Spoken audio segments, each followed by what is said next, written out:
Paz do Senhor a todos. Prazer estar aqui ministrando o curso CAAN, já pelo terceiro ano consecutivo. Convidado em 2023, aqui ministramos uma matéria. 2024, essas duas que a gente vai estar falando hoje. E agora novamente.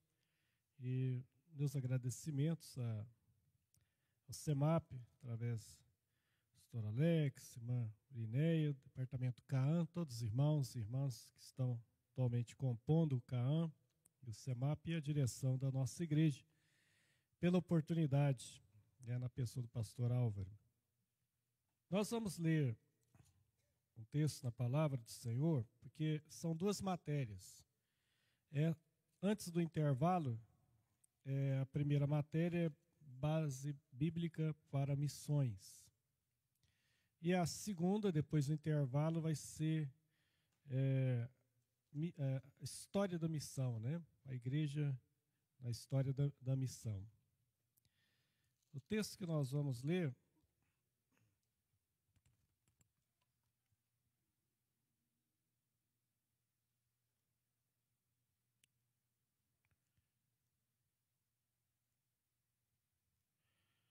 nós vamos estar lendo Malaquias capítulo 1, versículo 11.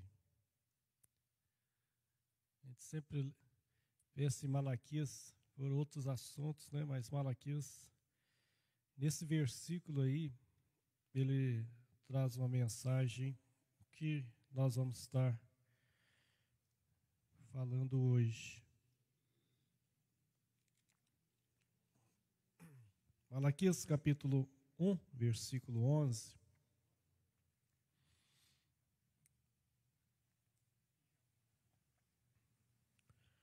Ele diz assim: mas desde o nascente do sol até o poente é grande entre as nações o meu nome. E em todo lugar lhe é queimado incenso e trazido ofertas puras, porque o meu nome é grande entre as nações, diz o Senhor dos exércitos. Ali é a tradução, essa Bíblia aqui que eu estou lendo, a tradução Almeida, revista atualizada, e ali a corrigido fiel. Mas desde o nascente do sol até o poente, é grande entre os gentios o meu nome, e em todo lugar se oferecerá ao meu nome incenso e uma oferta pura, porque o meu nome é grande entre os gentios, diz o Senhor dos exércitos. Amém. Pode tomar assento. Deus já, para o profeta Malaquias, está falando não somente no sentido profético, mas também já mostrando como seu nome já era também grande entre as nações. Falar de missão e a base bíblica para a missão na Bíblia Sagrada, a gente não tem como a não ser começar do início, no princípio, o livro do princípio, que é o Gênesis, o livro dos começos, o livro das origens. E antes eu quero dizer que eu estava vendo o irmão lendo ali, currículo, na verdade, o que é importante é que a gente serve ao Senhor. Isso é o mais maravilhoso, né? E o mais importante é ter Cristo no coração. Os outros títulos não importam. Atualmente eu sou pastor auxiliar, né? Que a gente fala, os pastores de congregação aqui na ADMP, a gente chama pastor auxiliar. Atualmente a gente está pastoreando a congregação no bairro Pampulha, ADMP Pampulha. Atualmente estamos lá. Pouco tempo, chegamos lá em fevereiro e estamos lá. Pastoreio igrejas desde o ano 2002. Faz 23 anos que eu estou no pastoreio de igrejas. E passamos por algumas congregações na nossa cidade e agora a gente está servindo ao Senhor lá. Eu, como foi lido, fui diretor do Ibadetrim, que era o IMP atual, chamava Ibadetrim até uns 10 anos atrás. E fui professor também. Mas quase que sempre os irmãos me convidam para ministrar alguma aula no IMP. No ano passado, Depois de 4 anos, a gente retornou, ministrou uma aula, uma matéria, e sempre, vez ou outra, a gente está ministrando alguma matéria do nosso Instituto Bíblico também. Irmãos, o início, a gente vê a missão desde Gênesis 3:15, que é o chamado proto-evangelho, o proto-evangelho. Gênesis 3:15, é quando o homem, assim que o homem e a mulher comeram do fruto proibido, e veio as sentenças, Deus já fala a solução.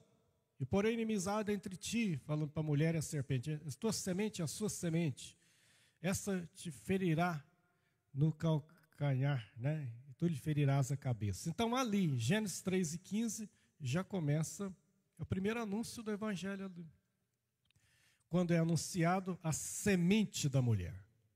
A semente da mulher é anunciada. E depois, a Bíblia diz que os homens se corromperam a tal ponto que teve que haver um cataclisma universal, um cataclisma global, um ato de extermínio, que foi o dilúvio,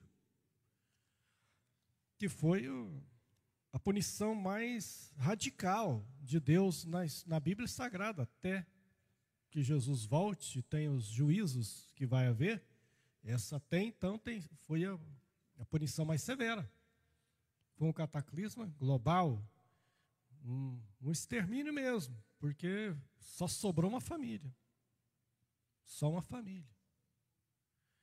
E durante muito tempo, essa família foi os propagadores que estavam anunciando. Olha, eles eram pregadores. Na carta de Pedro, ele chega a chamar Noé de pregoeiro da justiça. Tem gente que acha que, se fosse olhar por algumas estatísticas, que a gente vê hoje muito sendo usadas estatísticas na igreja, se fôssemos olhar, parecia que Noé foi um fracassado. Que ele pregou e conseguiu colocar somente sua família. Ela falou, ele não ganhou ninguém. Mas eu vejo diferente. Eu vejo ele como um vitorioso. Porque ele conseguiu colocar toda a sua família na arca. Ele conseguiu colocar toda a sua família na arca. E olha que não foi fácil. Porque toda a sociedade que ele estava pregando rejeitava a mensagem. E é claro que eles falavam para a família dele. Você já pensou o que a mulher de Noé escutava das vizinhas e das parentes? Você casou com um doido. Onde já se viu? Tem um dilúvio na terra. E agora, gastando essa fortuna para fazer essa arca, é uma loucura. Para quê? Os meninos, já pensou os meninos? Você é o filho daquele homem lá, que está fazendo a arca? E davam risada. Bullying. E as meninas que casaram com eles? Você é doida. Vocês vão casar com os filhos daquele maluco lá que está fazendo aquela arca? Oh, não foi fácil, gente. Mas ele conseguiu colocar a esposa, os 3 filhos e até as 3 noras dentro da arca. O mundo recomeça. Logo, logo, o homem, o ser humano é uma coisa tremenda, né? Gênesis 11 vai falar que houve um projeto de poder, que foi a Torre de Babel. Vamos fazer o nosso nome. Uma torre. E de repente tem a confusão das línguas, cada um vai para um lugar. E aí, Gênesis 12, começa um projeto divino diferente. Deus escolhe uma pessoa e fala, através de você, eu quero começar um projeto novo. Eu quero construir, eu quero que tenha uma nação que seja bênção para as outras nações. Eu quero que seja uma nação missionária. É quando a chamada de Abraão, Gênesis capítulo 12. E Deus chega e é muito claro, em Gênesis 12, a partir do versículo 1, onde Deus diz: ora, disse o Senhor a Abraão, sai da tua terra, da tua parentela, da casa de teu pai, e vai para a terra que eu te mostrarei. Isso aqui é missão, né? É claramente missão aqui. É uma missão nada fácil, né? Porque hoje nossos missionários vão com estrutura hoje, quando vão para um outro país. Eles vão com seguro de vida, né? Eles vão já com o seu salário, já arruma a casa no país, já sabe o país que vai e tal, vão estruturados. Aqui não, Deus fala: olha, você sai aí das terras da sua família, da sua casa e vai para o lugar que eu vou te mostrar. Ele não falou nem onde era. E como que ele ia viver também não. Você vai. Mas de ti eu vou fazer uma grande nação. Versículo 2. E te abençoarei, e engrandecerei o teu nome, e tu serás uma bênção. Agora o versículo 3, aí ele fala do projeto missionário, que está claríssimo ali. Abençoarei os que te abençoarem, amaldiçoarei os que te amaldiçoarem. A parte B do versículo é que está a parte missão. Em ti, veja que Deus está fazendo um projeto, não é só para um país. Desde o início, o projeto de Deus era para o mundo inteiro, mas utilizando uma nação como nação missionária. Em ti serão benditas todas as famílias da terra. Está delineado o projeto de Deus aí. Mas é claro que aí tem dois fatores. O projeto de Deus foi lançado. Agora, como seres humanos, como quem foi dado a missão vai se comportar, isso é um ponto. Segundo ponto é que não foi só Abraão que escutou essa promessa. O diabo também escutou. O diabo também escutou. E na história do povo de Israel, o que a gente vai ver? Altos e baixos. Muitas vezes mais baixo do que alto. Muitas vezes. O projeto começa com Abraão, só que tinha um outro probleminha aqui também. Deus falou para ele sair, que não ia falar onde que ele ia, e que ia fazer dele uma grande nação. Só que nesse momento dessa bênção aqui, ele não tinha um filho. E Deus falou que dele ia fazer uma grande nação, mas ele não tinha filho. Ou seja, Deus já está falando do milagre. Vá, eu vou te abençoar. Não tem filho. Vá, eu vou te abençoar. Deus não fala quantos filhos ele vai ter, mas fala que vai fazer dele uma nação. E a gente vai ver na história, Abraão era um homem, ao que tudo indica, um homem calmo. Às vezes até passivo. Eu não sei se alguém aqui já leu o livro de Tim LaHaye. Escreve Tim LaHaye, mas pronuncia Tim LaHaye. Temperamentos Transformados. Alguém já leu? Ninguém conhece? Tim LaHaye ele faleceu tem uns 8 anos. Ele foi um escritor americano, escritor e pastor americano, muito famoso. Muito famoso. Ele escreveu vários livros. Primeiro ele começou a escrever na área de psicologia cristã, né? Então aí por ele escreve Temperamentos Transformados. A mulher dele escreveu Uma Mulher Controlada pelo Espírito. Eles trabalhavam muito com aconselhamento de casais. E depois, em 1980, mais ou menos, ele escreve um livro que se torna famoso e que foi bênção para muitos casais. O Ato Conjugal, né? Que é recomendado até hoje para casais, ou quem está próximo de casar, porque ali tem uma sexualidade bíblica sadia que é ensinada naquele livro ali. Mas depois o Tim LaHaye mudou de área. Da área de casais e psicologia cristã, ele passou para escatologia. E aí que ele vai ser mais famoso ainda, mais conhecido, porque é ele o autor da série Deixados para Trás. Mas o Tim LaHaye, quando ele escreveu Temperamentos Transformados, depois ele escreveu um outro livro de comportamento chamado Por que Agimos Como Agimos, onde ele delimita melhor a questão dos temperamentos.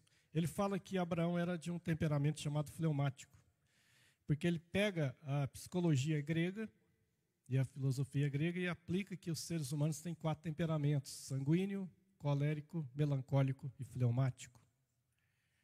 Sanguíneo é aquela pessoa impulsiva, falante. São bons vendedores, bons oradores. Mas tem hora que a boca fala primeiro que eles pensam. Eles são impulsivos, né? Ele cita que Pedro era um sanguíneo, né? Falante, líder. Falava e de repente não era bem assim igual ele falava. Senhor, estou contigo e vou com o Senhor até o fim. Pode ficar comigo aqui não vai ter problema não. Mas teve problema, né?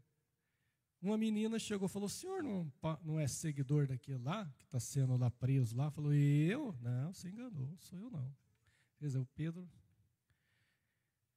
Depois, ela fala que o outro temperamento é o colérico, que é aquela pessoa determinada.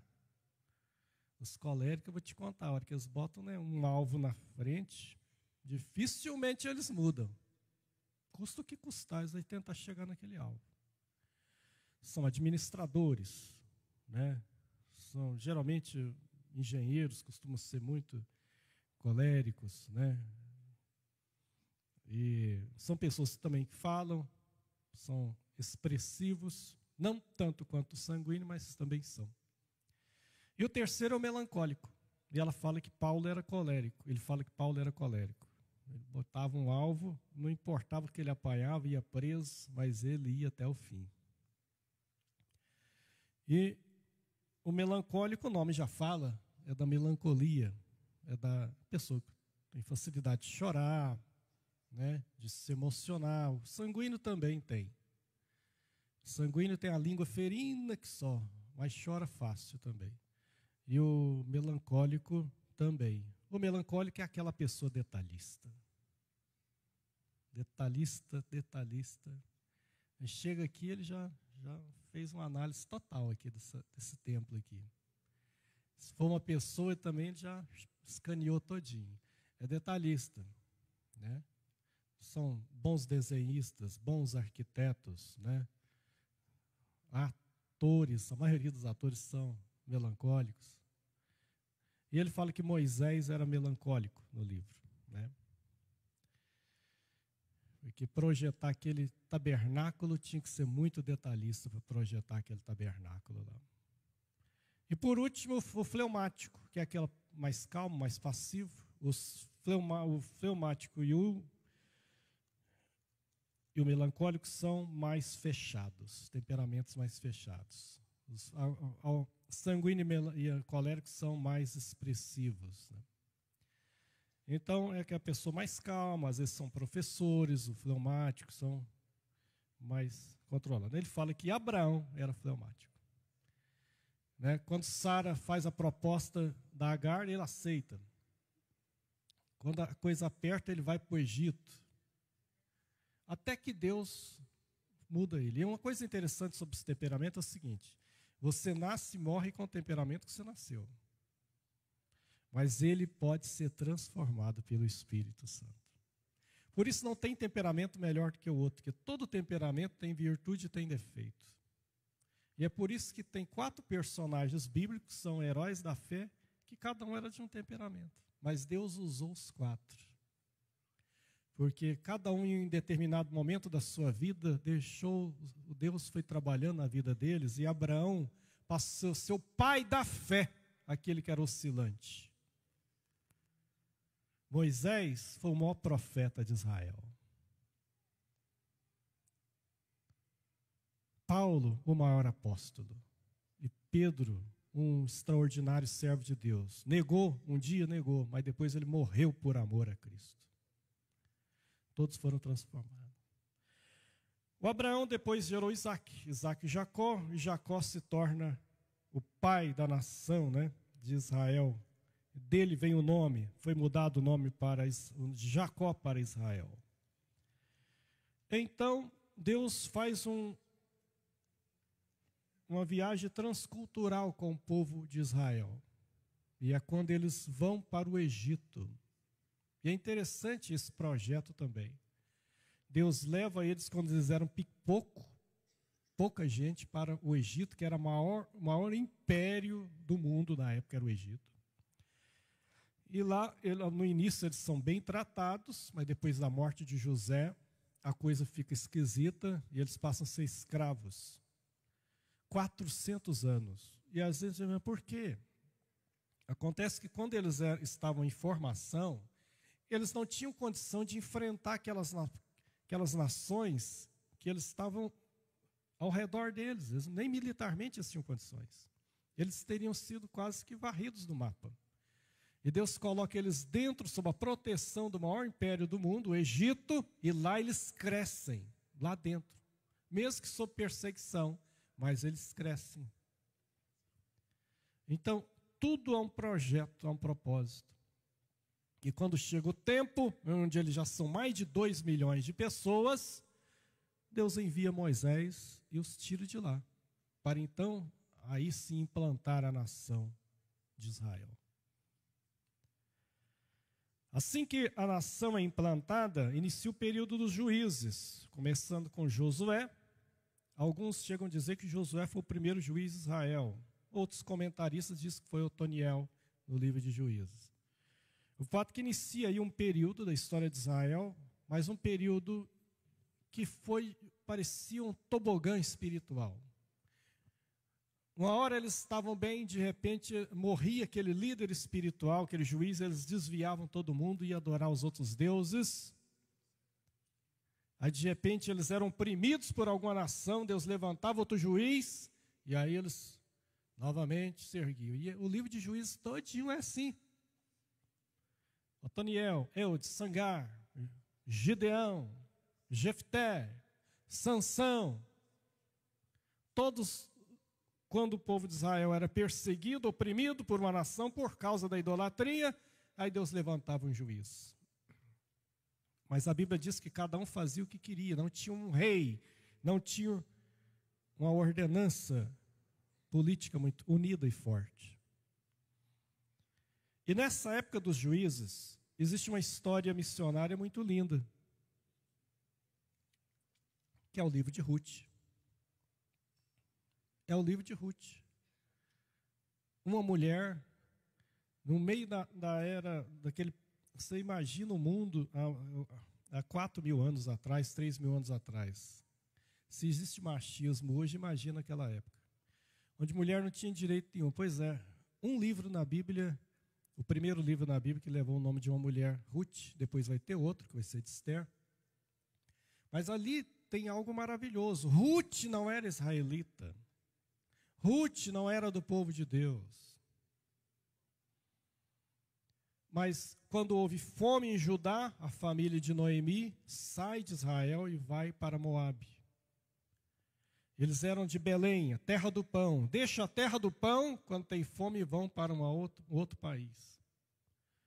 E lá os 2 filhos deles, do casal, contraem núpcias com 2 moças gentias. Mas eu entendo que aquela família passou os ensinamentos sobre Deus muito bem para aquelas meninas.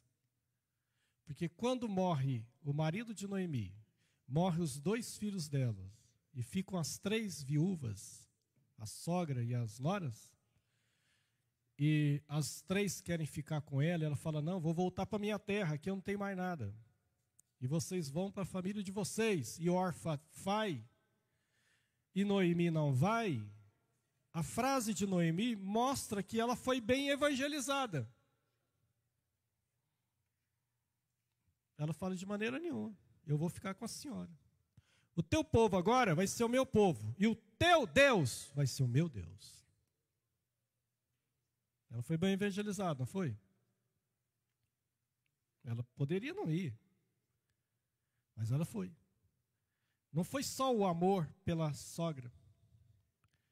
Ela já amava o ensino sobre aquele Deus de Israel.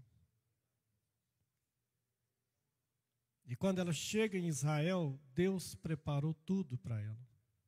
Prepara um casamento, prepara um parente de Noemi para cumprir a lei do levirato, que um parente tinha que casar com a viúva.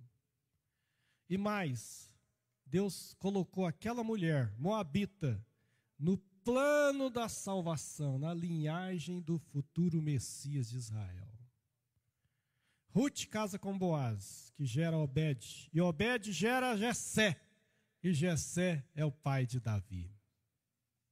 Ela entra na linhagem messiânica. E ela não era a primeira. Deus já tinha colocado uma outra gentia na linhagem messiânica. Uma outra, alguém lembra qual que foi a outra?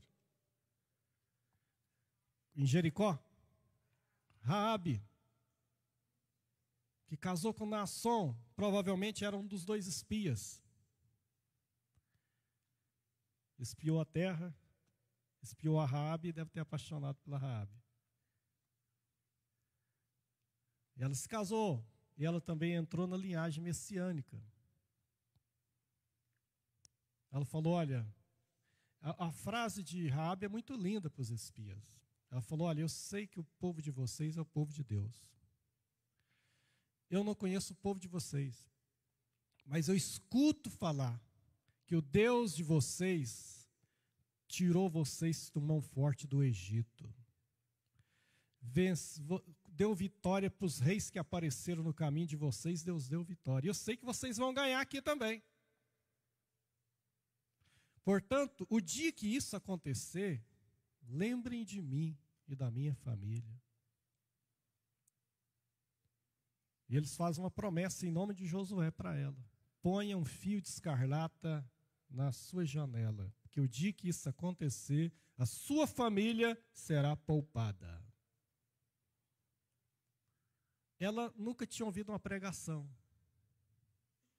Só de ouvir a fama do povo de Israel e do Deus de Israel, ela já estava crendo. Ela vivia no meio de um povo ímpio, que era o povo de Jericó, que recebeu até maldição. Josué falou, olha, a Jericó não é para ser reerguida não. E quem reerguer Jericó vai ser amaldiçoado, o que aconteceu depois, antes dos dias de Acabe. Mas ela falou, eu creio no Deus de Israel. Ela entrou na linhagem. Ruth também entrou. Chegou o tempo que o povo de Israel pediu um rei. Falou, não queremos mais viver assim, queremos ter um rei como todas as nações. Samuel foi o último juiz de Israel.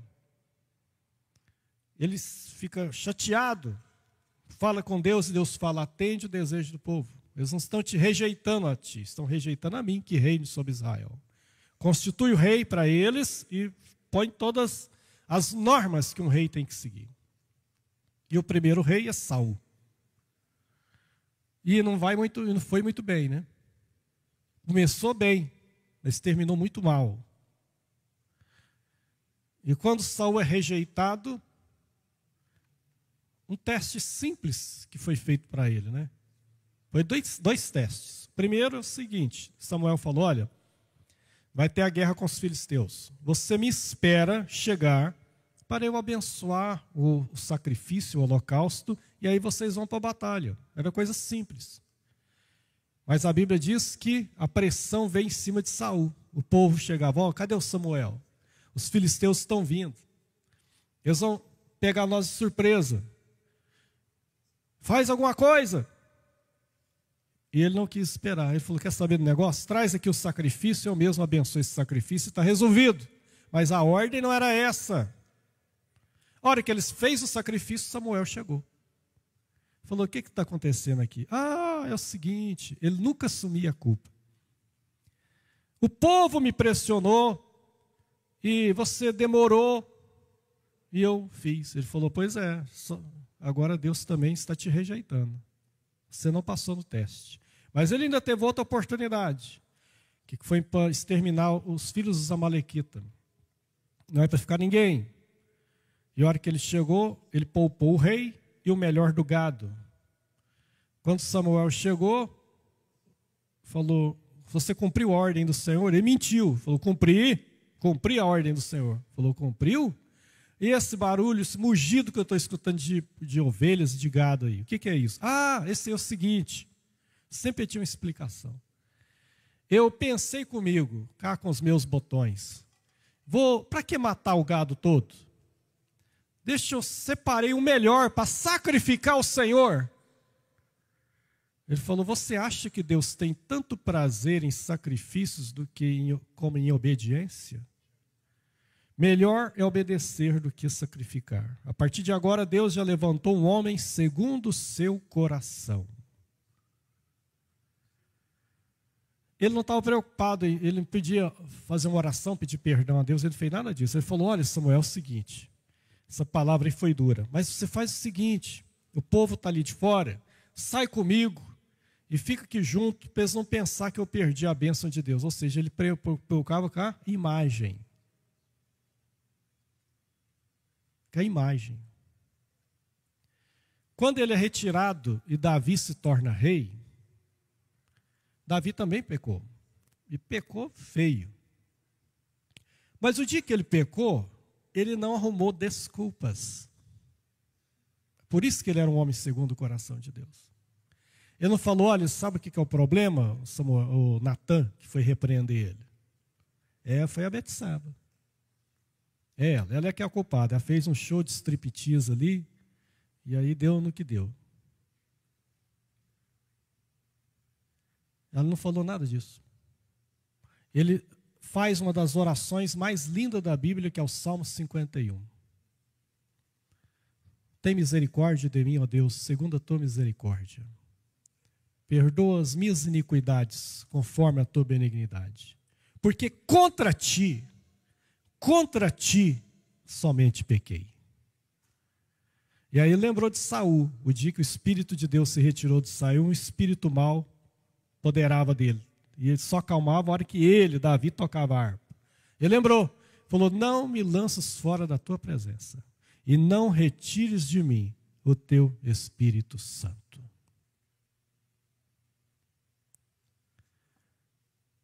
Essa era a diferença dos dois.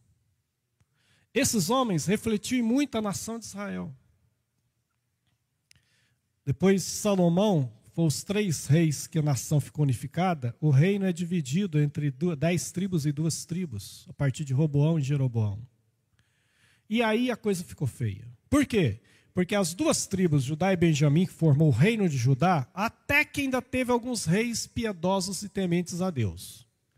Mas as 10 tribos, na história das 10 tribos, o rei de Israel não teve um rei que servisse a Deus.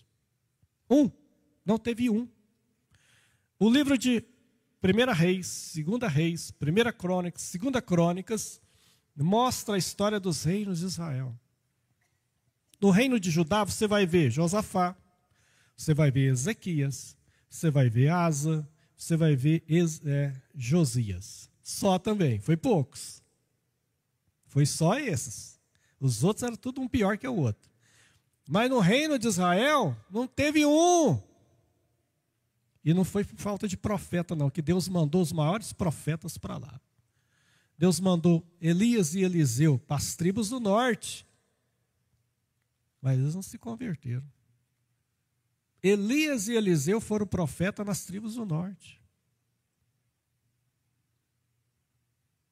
Deus enviava profetas, falava, mas o povo só queria adorar Baal, Azerá, Astarote. E a arqueologia hoje que está acontecendo no reino de Israel, mostra desenterrando vários ídolos lá, mostrando tanto que o povo de Israel foi idólatra. Mas qual que era o projeto de Deus para eles? Para eles ser uma nação missionária, para eles ser uma nação que fizesse diferente para as outras nações, que pregasse o Deus de Israel. E eles faziam isso, com exceção de Raabe, individual, de Ruth, a gente viu muito pouco. De Davi, por que Davi? Porque os 37 valentes de Davi, a maioria não era de Israel. Você pode ver que cada um era de um povo. Era hitita, era isso e aquilo. Ou seja, Davi foi uma influência benéfica para muitas pessoas. Salomão também foi. Porque a rainha de Sabá veio ouvir a sabedoria de Salomão. E Jesus vai lembrar dela. Nos evangelhos falou, olha, a rainha de Sabá vai julgar essa geração aqui. Porque ela veio de longe ouvir a sabedoria de Salomão. Ouvir aquele homem a quem Deus deu uma sabedoria extraordinária. Pena que também o final foi complicado. Mas Israel só na idolatria. Então Deus começa a enviar profetas com uma mensagem muito dura, dizendo, se vocês não se converterem, vocês serão arrancados daqui, dessa terra.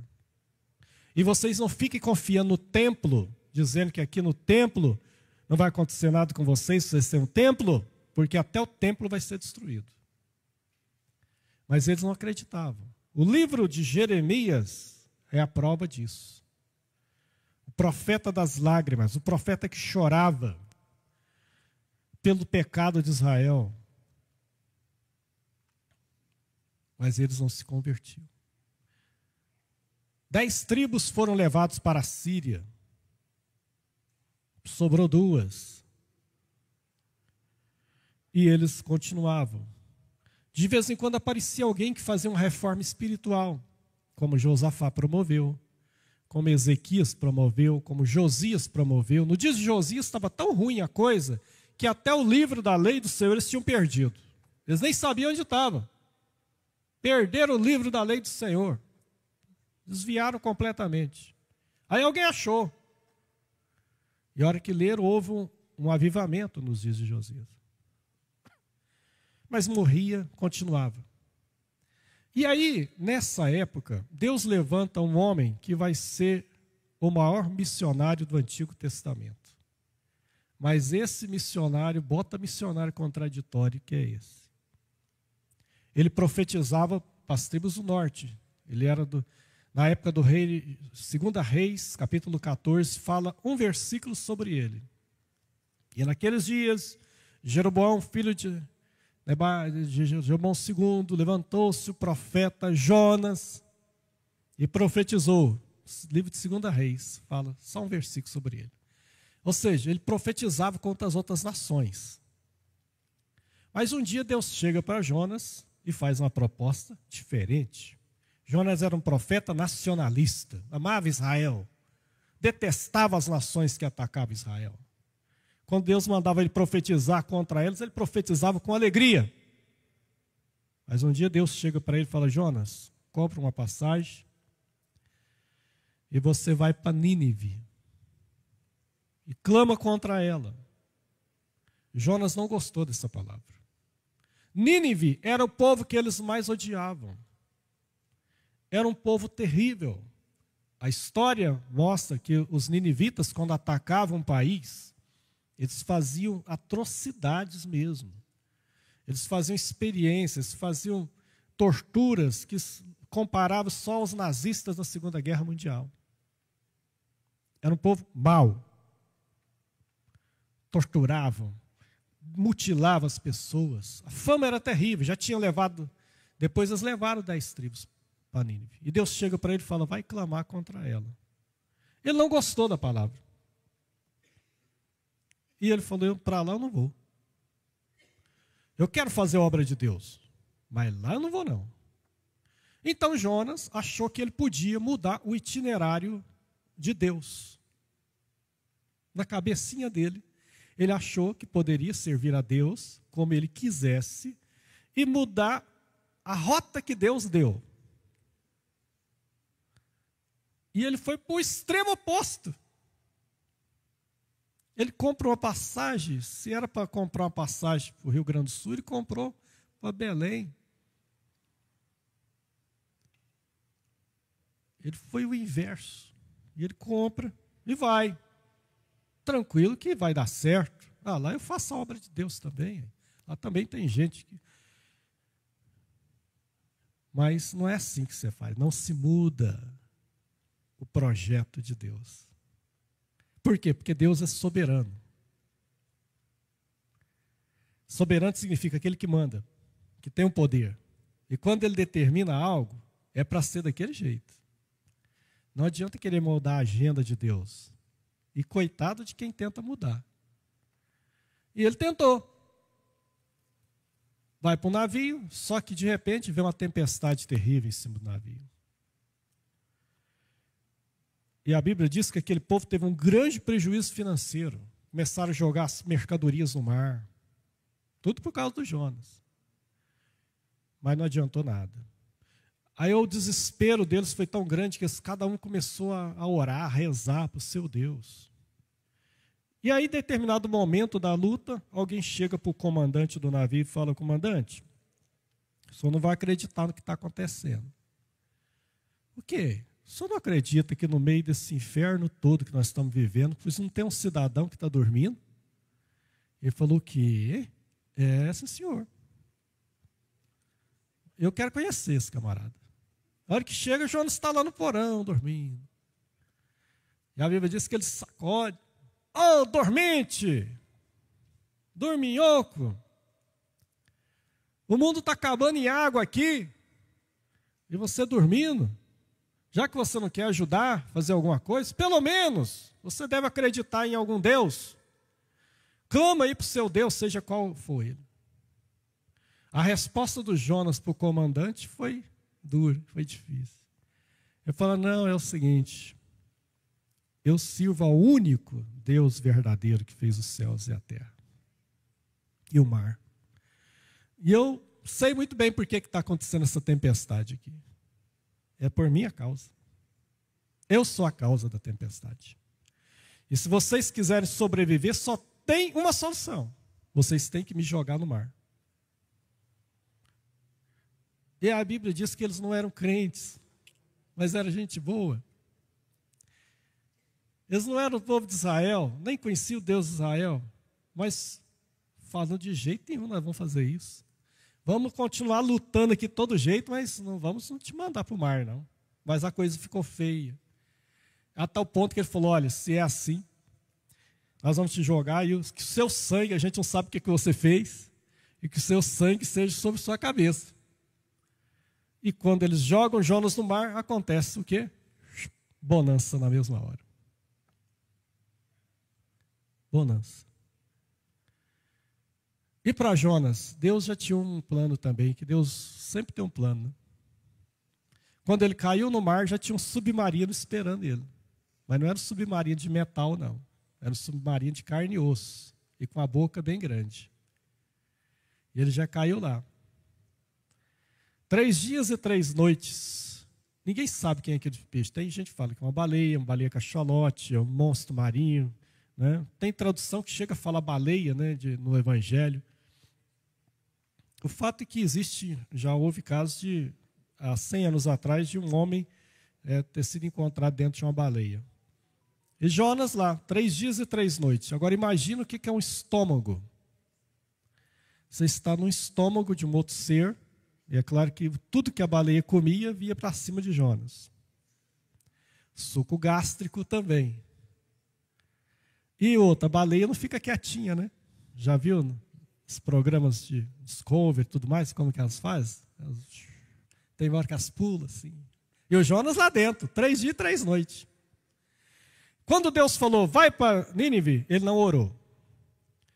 Quando ele comprou a passagem para Jope, ele não orou também para Tarso. Quando estava lá na maior tribulação no navio, ele também não orou. Mas agora ele orou. Agora o profeta teimoso ora. E ele faz a seguinte oração: Senhor, do ventre do inferno eu clamei. Que ele falou: Jesus, Deus, tem um inferno, isso aqui deve ser isso aqui. Que pior que isso aqui, não deve ter coisa pior do que isso aqui, não. Eu já estou no inferno. Então ele falou: Senhor, do ventre do inferno eu clamei. Cumprirei os meus votos. Até voto ele fez lá. E aí simplesmente Deus ordena. Ele coloca Jonas de volta à terra. A Bíblia não diz. A Bíblia não diz. O que eu vou falar agora é uma inferição minha, pessoal. Aquele povo era o povo mais perverso que havia naqueles dias. Militarmente, eles eram quase invencíveis. Eles venciam nações atrás de nações. Aí, de repente, vem um homem sozinho, sem arma nenhuma, entra na capital deles e começa a falar que daqui a 40 dias eles iam ser destruídos. Se ele fosse uma pessoa comum, eles cortavam a cabeça dele na hora. Por que eles acreditaram na mensagem dele? Alguém fala, não, o poder da palavra. Sim, a gente sabe que a palavra tem um poder. Mas eu acho que, além disso, teve outra coisa. E aí a inferição que eu faço. Eu acredito que quando o peixe cuspiu ele, alguém viu. Teve testemunhas. E que foi acompanhando aquele homem. Porque eles tinham deuses conceito de Deus que andava no mar, era meio homem, meio peixe, né? Poseidon, na Grécia, era um deus assim, um deus dos mares. E quando ele chega em Nínive, a fama dele já tinha chegado antes. Tá vindo aí um homem que foi cuspido na terra por uma baleia, por um peixe enorme, e está vindo aqui. Quando ele falou, daqui a 40 dias Nínive vai ser destruída, a mensagem do rei até o mais humilde, todo mundo acreditou. Isso é inferição minha. E aconteceu o quê? Uma conversão nacional. A maior conversão do Antigo Testamento, de um povo pagão. Aí você fala, e o missionário? Deu pulo de alegria, falou aleluia. Não. Ele vai para fora da cidade, fica emburrado com Deus. E Deus faz nascer uma planta num dia, morrer no outro. A hora que ela nasceu, fez sombra, ele achou bom. Quando ela morreu, o sol veio na cabeça dele, ele achou ruim. Aí Deus chega e fala, Jonas, deixa eu te perguntar, você plantou essa planta aí? Não, senhor, não plantei. Você regou ela? Não. Ela nasceu num dia e morreu no outro, não foi? Foi. E você lamentou, não lamentou? Lamentei. Pois é. E eu? Não vou ter misericórdia de mais de 120 mil almas que se arrependeram. É a maior conversão no Antigo Testamento. E até no Novo. A gente vê Pedro pregando, 3 mil convertendo. Agora 120 mil. Fora mulheres e crianças. Ou seja, estavam falando de uma população ali, nada, 300 mil pessoas, talvez. E ele fica... Por quê? Porque ele detestava aquele povo. Sabe o que ele queria? Ele queria que Deus destruísse eles mesmos.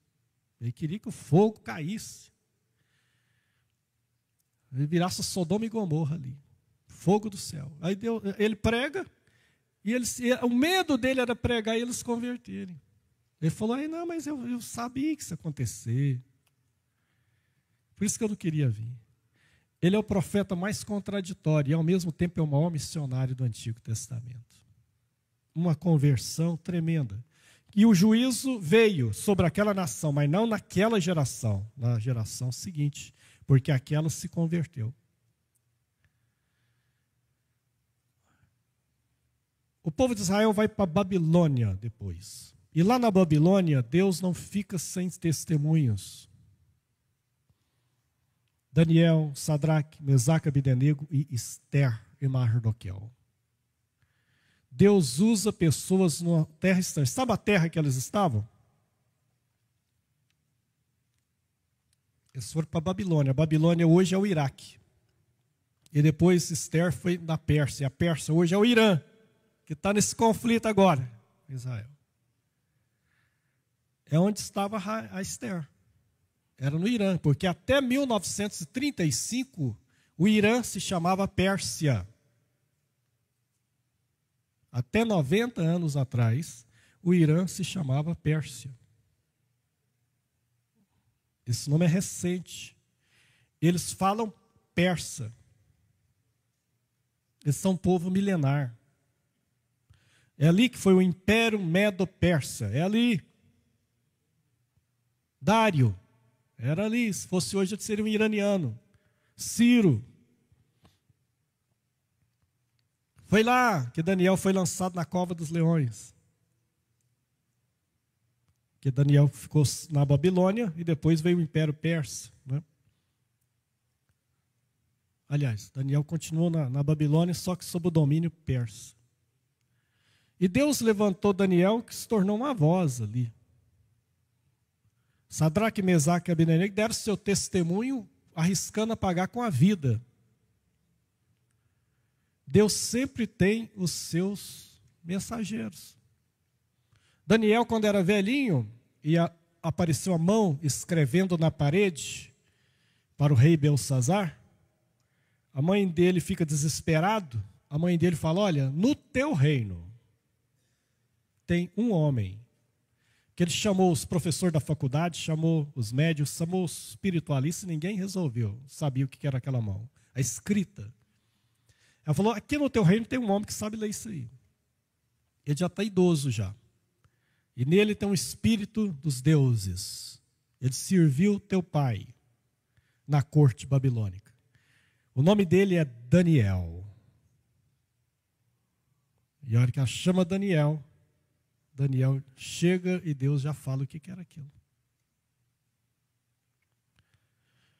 O povo de Israel viveu num tobogã, igual eu falei. Mas você sabe o que curou a idolatria do povo de Israel? Já encerrando essa primeira parte. Foi o cativeiro babilônico. Quando eles foram para a Babilônia, e aí é que não dá para entender. Não dá para entender como Deus faz as coisas. Lá é que eles eram para ter desviado de vez, era lá.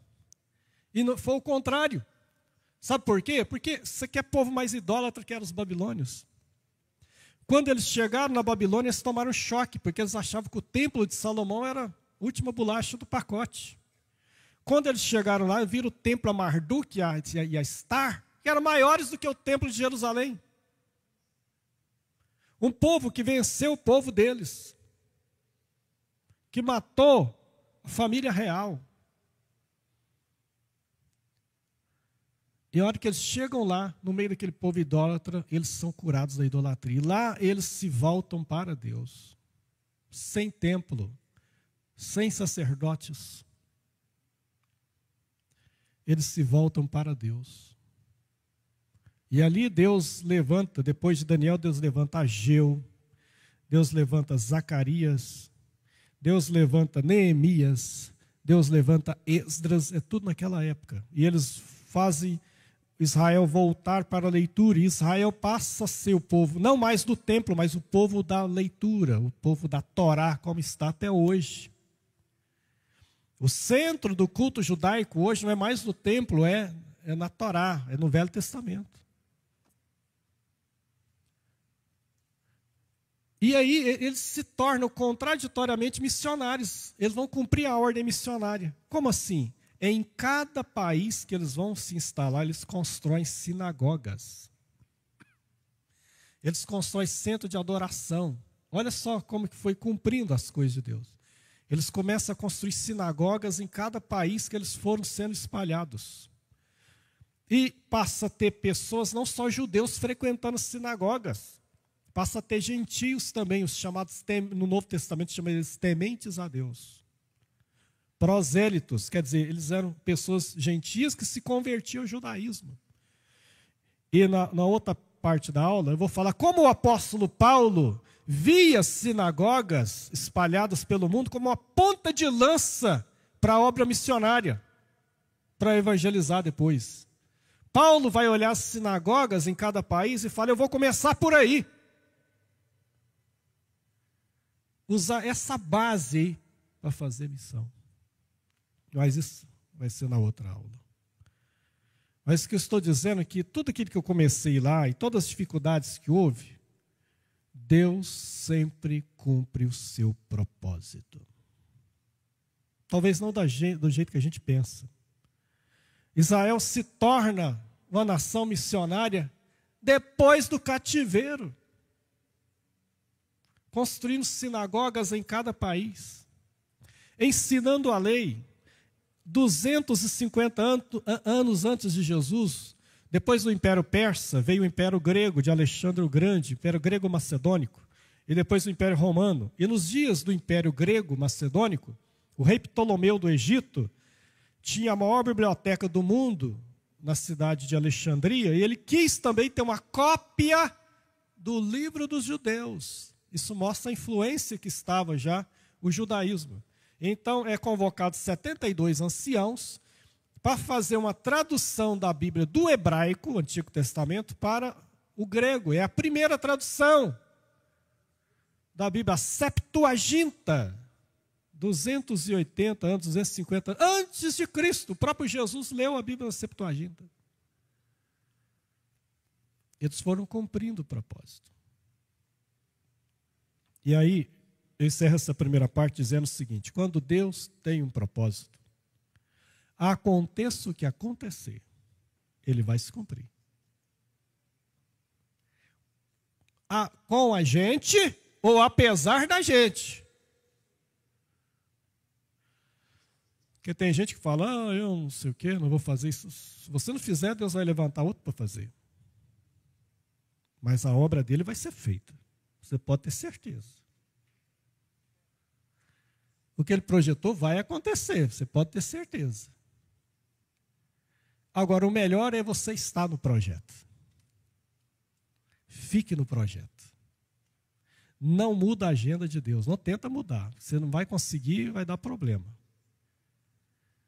Siga a agenda do Senhor. Vamos estar em pé? Um instante, antes da gente voltar a palavra aos irmãos.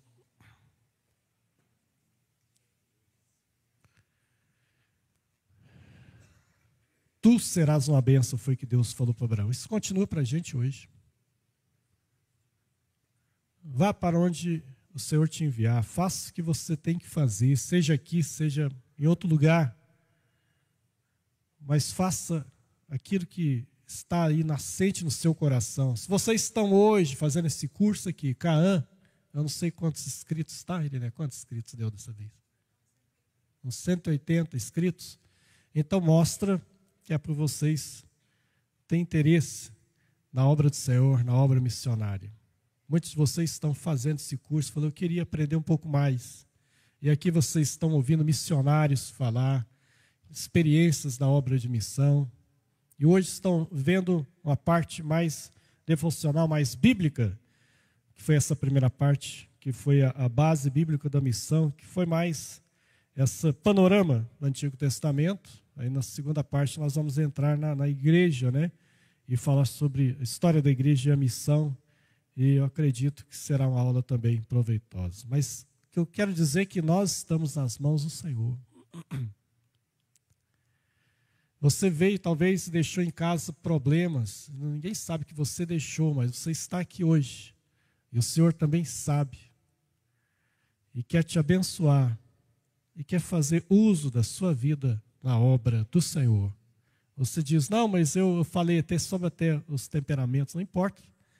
O importante é você se dedicar. Uma frase que eu ouvi sobre Moody, que foi o grande evangelista do século XIX, é que uma vez ele estava ouvindo dois pastores comentarem, e ele lá, um rapaz novo, e eles falando assim, e um deles chegou e falou, olha, o mundo ainda há de ver o que Deus vai fazer com alguém totalmente entregue nas suas mãos. E a história de Moody diz que ele, no seu coração, ele falou assim, Senhor, isso inclusive está no livro O Espírito Santo, que o Billy Graham escreveu, ele disse, Senhor, pelo Espírito Santo, eu quero ser esse homem. E Moody foi. E Moody foi. Então, pelo Espírito Santo, através do poder do Espírito Santo, você pode ser esse homem, essa mulher de Deus para o tempo de agora. Pai, eu te adoro e te louvo por esse período, ó Deus, esse momento, Senhor, que meditamos sobre esse tema tão maravilhoso para nós hoje, que é a base da Tua palavra para a obra missionária. Eu te peço a Tua bênção em favor da direção da nossa igreja, todo o corpo do SEMAP, da direção, do corpo do CAAN, Deus, que está aqui, Senhor, coordenando esse curso. O Senhor abençoe a cada um. Abençoe cada, Senhor, componente, cada aluno do CAAN que está, Senhor, fazendo esse curso com esse propósito de te servir melhor. Que o Senhor venha, Senhor, abençoar a cada um, as suas famílias, Ó Deus, dada a tua graça, continuar, Senhor, direcionando e nos guiando pelo teu Espírito Santo. Eu assim te peço, no nome de Jesus. Amém.